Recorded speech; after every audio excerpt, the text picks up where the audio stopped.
Hello दोस्तों। तो आज हम लोग जो है वो क्लास 11th का जो इकोनॉमिक्स बुक है उसके चैप्टर 1 को शुरू करेंगे। जनरली इकोनॉमिक्स जो है वह हर हिंदी मीडियम के स्टूडेंट्स को बहुत ज़्यादा परेशानियां करती है, लेकिन हम इसमें कोशिश करेंगे कि हम इसको बेहतर तरीके से समझ सकें। तो चलिए हम लोग शुरुआत करते हैं।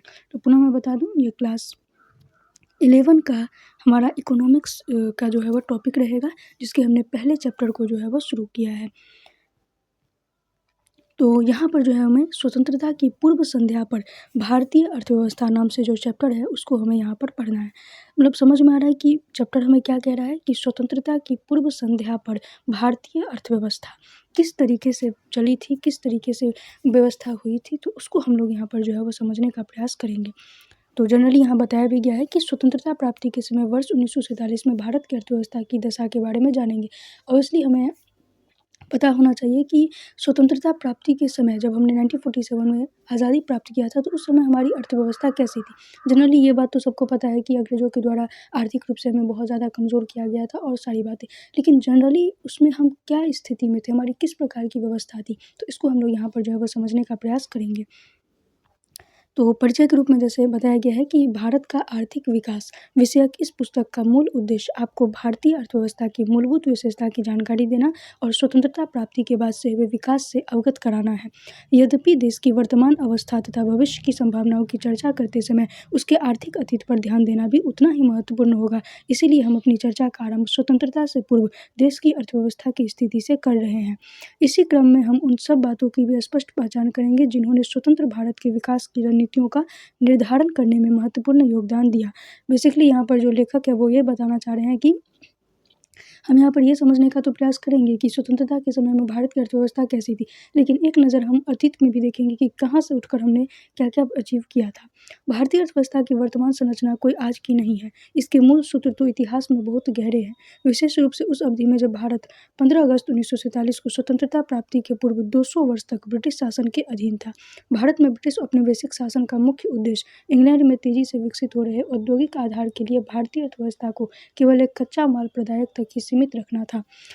हम जानते हैं कि अंग्रेज़ों के द्वारा जो है वो भारत को कच्चे माल का जो है वो आयात मतलब भारत से कच्चे माल जो है वहाँ से ले जाते थे और फिर भारत में बने बनाए माल को लाते थे। मतलब उनका वो आयातक और बने बनाए माल का वो निर्यातक बनकर रह गया था। उस शासन की अधीनता के शोषक स्वरूप अब समझे बिना स्वतंत्रता के बाद के पिछले 7 दशकों में भारत में हुए विकास का सही मूल्यांकन कर पाना संभव नहीं है। इसलिए हम पहले अपने अतीत को समझेंगे कि किस तरीके से अर्थव्यवस्था थी और फिर हमने कैसे उसको जो है वो बेहतर किया। तो पहला टाइटल यहाँ पर होगा औपनिवेशिक शासन के अंतर्गत निम्न स्तरीय आर्थिक विकास। अंग्रेजी शासन की स्थापना से पूर्व भारत की अपनी स्वतंत्र अर्थव्यवस्था थी। अब एक एक करके ध्यान से समझते हैं। अंग्रेजी शासन जब स्थापित नहीं हुआ था तो भारत की एक अपनी स्वतंत्र अर्थव्यवस्था थी। यद्यपि जनसामान्य की आजीविका और सरकार की आय का मुख्य स्रोत कृषि था, क्योंकि जो मध्यकाल वाला टाइम रहा वहाँ भी हमने देखा, या प्राचीन काल हो वहाँ पर भी आय का एक बड़ा स्रोत कृषि को ही माना जाता था। फिर भी देश की अर्थव्यवस्था में विभिन्न प्रकार के विनिर्माण गतिविधियाँ हो रही थी, जैसे सूती वस्त्र, रेशमी वस्त्र, धातु आधारित तथा बहुमूल्य मणिरत्न आधारित से जुड़ी शिल्पकलाओं के उत्कृष्ट केंद्र के रूप में भारत विश्व भर में सुविख्यात हो चुका था।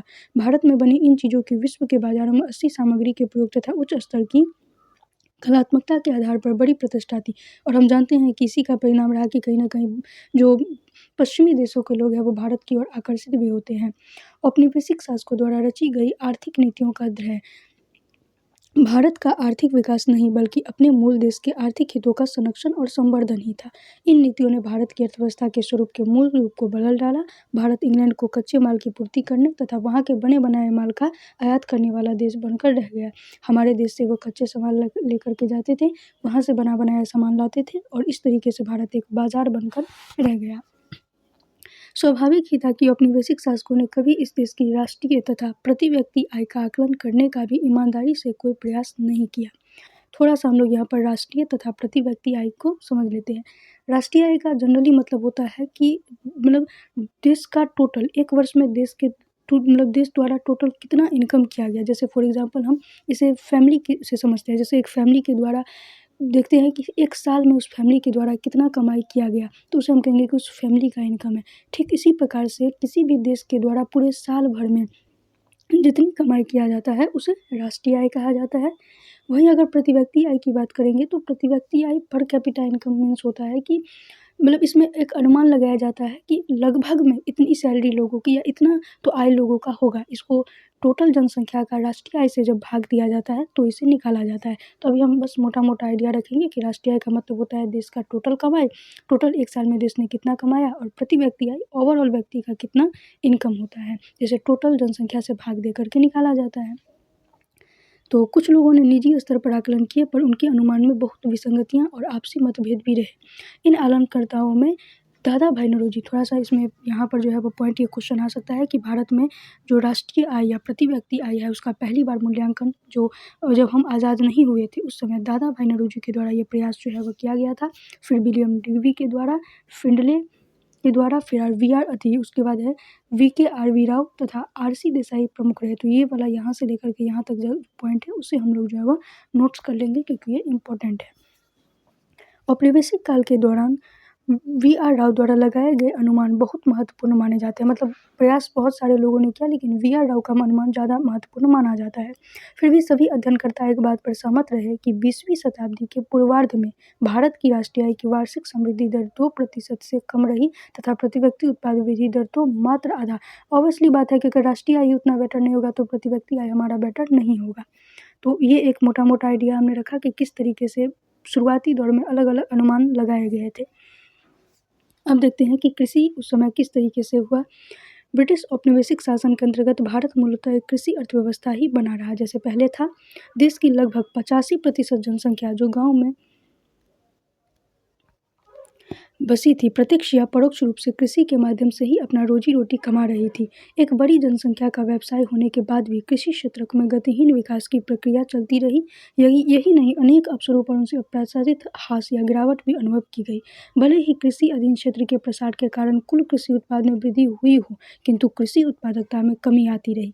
इसको थोड़ा सा समझना कि कारण कुल कृषि उत्पादन में तो वृद्धि हुई लेकिन उसकी उत्पादकता में कमी आती रही, क्योंकि हमने अलग-अलग प्रकार के उनको जो है वह, हम जानते हैं कि जब अंग्रेज़ आए तो उनके बाद उनको अपने तरीके से उन्होंने जो है वह, तुम कभी नील की खेती कर लो तो कभी तुम इसकी खेती कर लो, जो उनको ज़रूरी होता था कपास की खेती करना, उन पर वे ज़्यादा ध्यान देते थे। बाकी उसके कारण से क्या प्रभाव पड़ेगा उस पर उनका उतना ज़्यादा ध्यान नहीं होता था, जिसके कारण से उत्पादकता में धीरे-धीरे जो है वह कमी आती गई।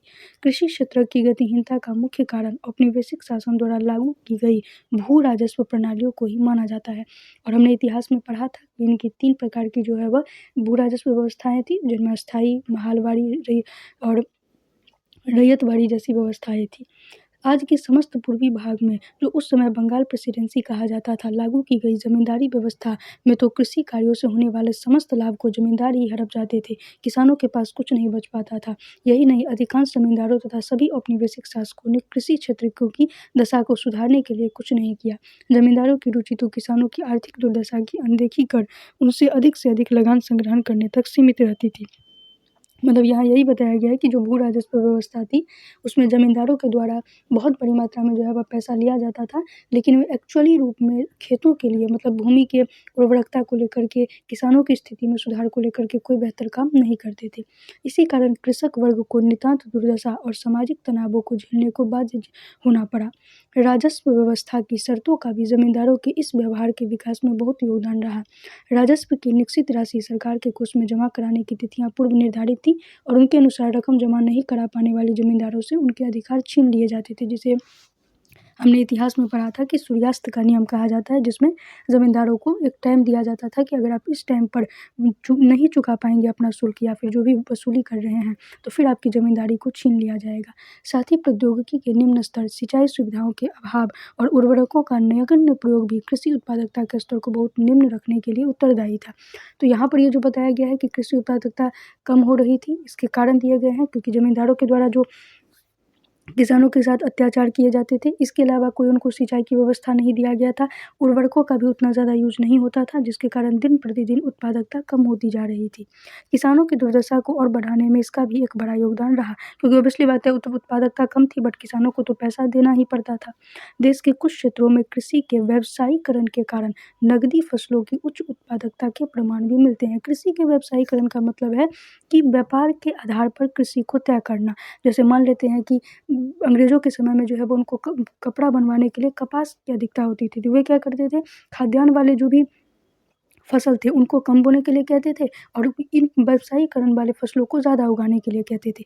तो इस व्यवस्था को कृषि का व्यवसायीकरण से मीन्स होगा कि हम उस प्रकार के फसलों को लगाते हैं जो व्यापार में ज़्यादा काम आते हैं या उनका व्यापार किया जाता है, उनसे अन्य चीज़ें भी बनाई जा सकती है।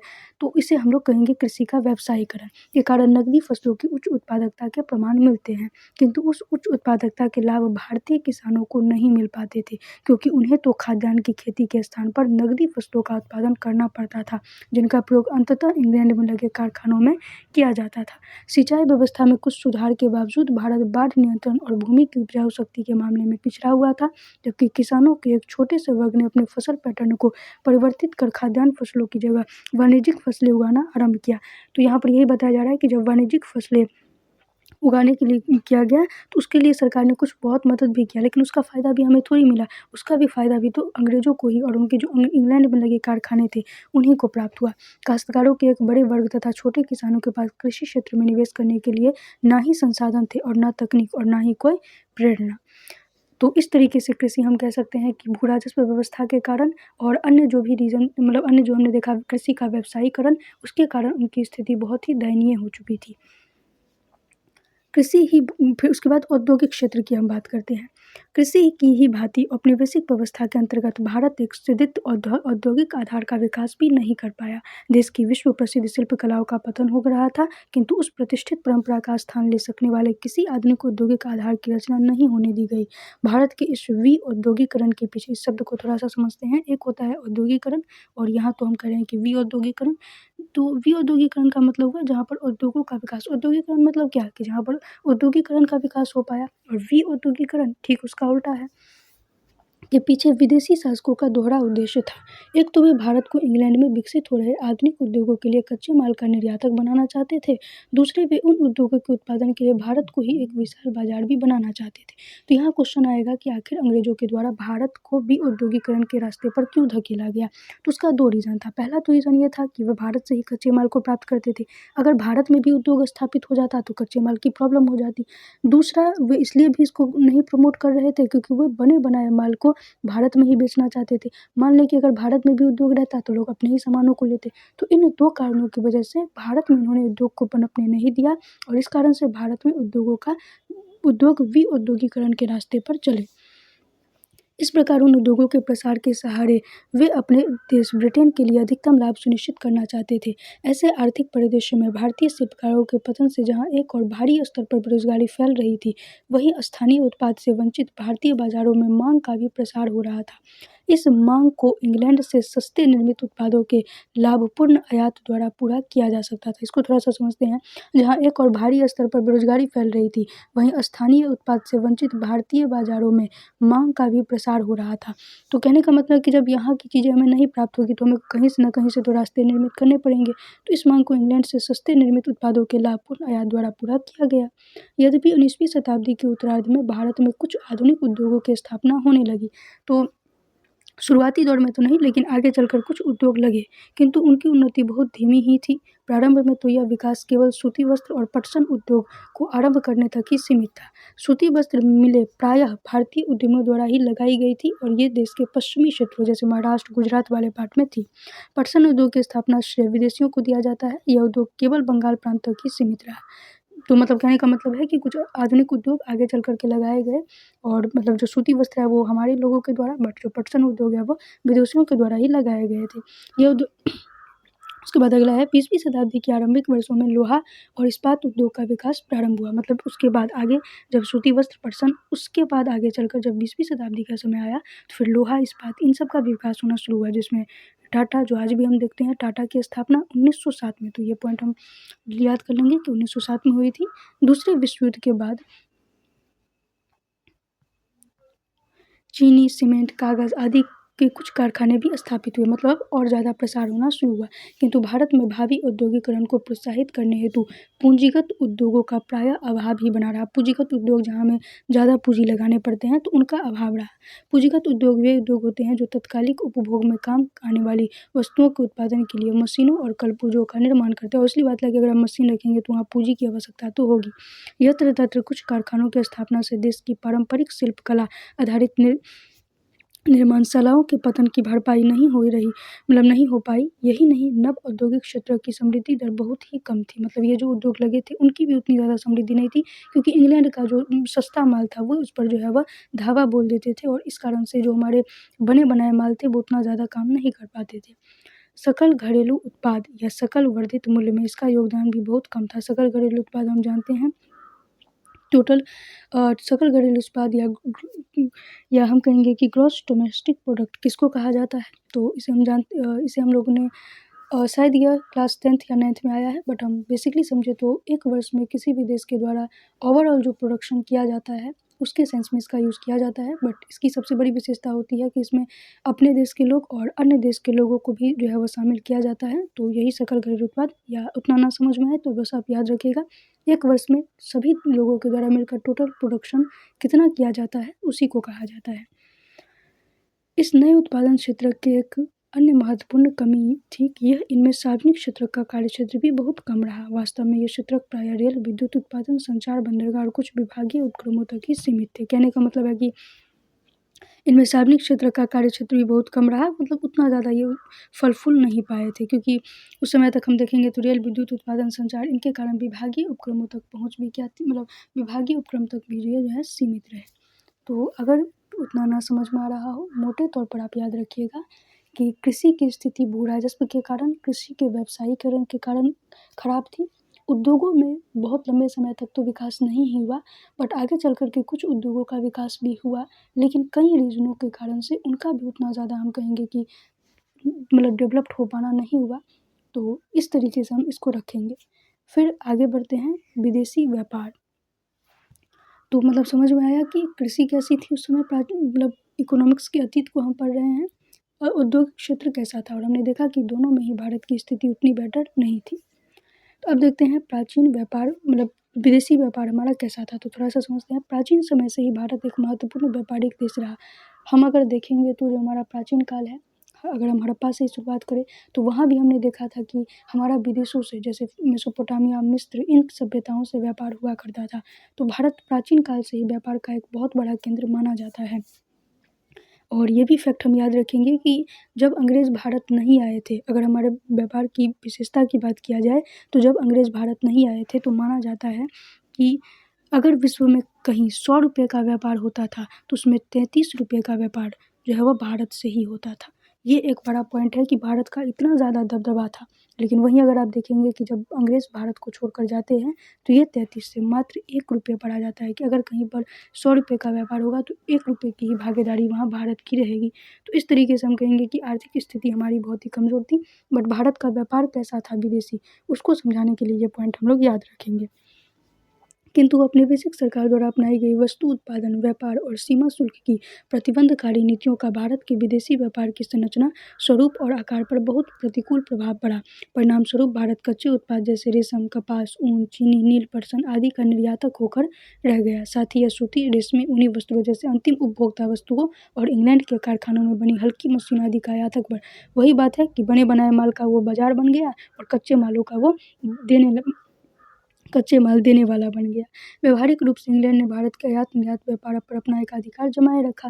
भारत का आधे से अधिक व्यापार तो केवल इंग्लैंड तक सीमित रहा। शेष कुछ व्यापार चीन, श्रीलंका और ईरान भी होने दिया गया, लेकिन उसका भी उतना कोई इम्पोर्टेंस नहीं रहा, क्योंकि हर जगह इंग्लैंड का जो औद्योगिकरण हुआ उसके कारण उसी का दावा था। सुएज़ नहर का व्यापार मार्ग खुलने से तो भारत के व्यापार पर अंग्रेजी नियंत्रण और भी सख्त हो गया, क्योंकि आसानी से अब पहुंच होना शुरू हो गया था। विदेशी शासन के अंतर्गत भारतीय आयात निर्यात की सबसे बड़ी विशेषता निर्यात अधिशेष का बड़ा आकार रहा। निर्यात अधिशेष का एक बहुत बड़ा आकार मतलब रहा कि बहुत बड़ी मात्रा में जो है वह निर्यात किए जाते थे।